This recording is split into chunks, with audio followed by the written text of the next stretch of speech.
Bonsoir, chers amis. Je voulais partager avec vous une réflexion sur la sidra de la semaine, ou les sidrotes, puisque nous lirons Tazria Metzora ce Shabbat. Et comme j'ai eu l'occasion de dire lors de mes shiurim, les mots sur les molécules de la création, d'ailleurs David Amelech a déclaré dans les Teilim, Bidvar Hashem, Shamaim Naasu. Par la parole du Créateur, les cieux ont été créés.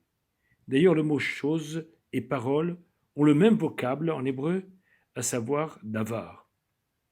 Nous disons d'ailleurs lors des Yamim Noraïm, Leolam, Devarecha, Nitzav Bashamayim. À tout jamais, tes paroles se dressent dans les cieux.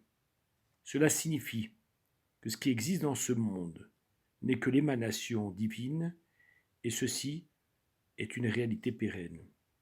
Ce que nous venons d'introduire va nous permettre de mieux comprendre.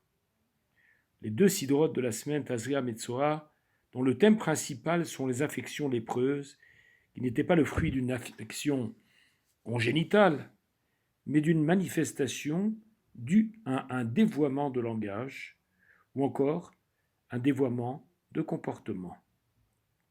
Cette affection pouvait se manifester sur les murs, sur les vêtements, ou encore sur le corps.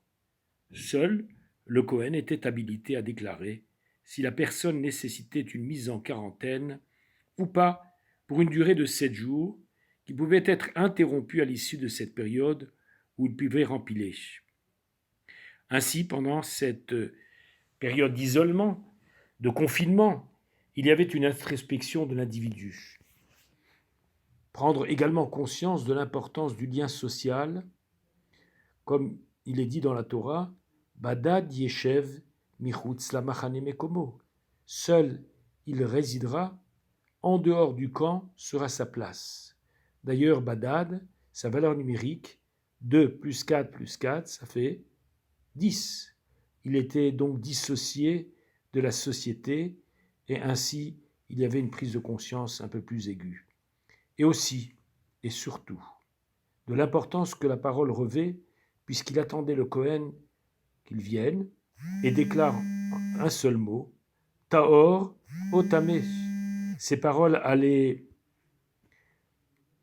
changer son statut et sa réintégration.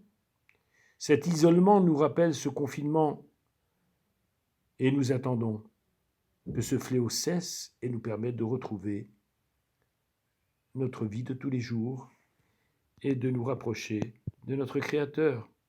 Suite au prochain épisode.